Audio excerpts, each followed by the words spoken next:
It's mid-April in the year 2020, and it seems that the conspiracy theorists were right.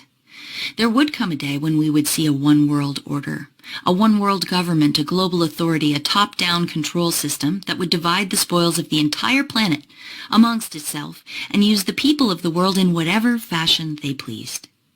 Our first clue should have come when they began calling people human resources. Human resources. I can't even imagine that if aliens landed on Earth, that they would be so bold as to label people human resources.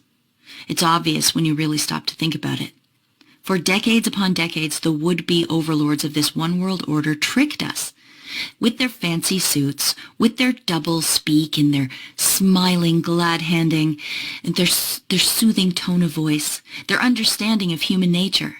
They knew we want to trust, because we are, by and large, not devious. So we imagine that the people we elect, the people sitting in the seats of the United Nations, the heads of charitable foundations, faith leaders, scientists, journalists, we imagine that they have our best interests in mind.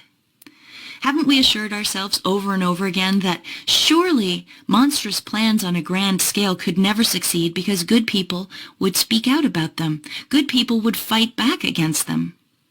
And in essence, we're right to believe that good people do fight back and do speak out. The trouble is the one-world planners anticipated that.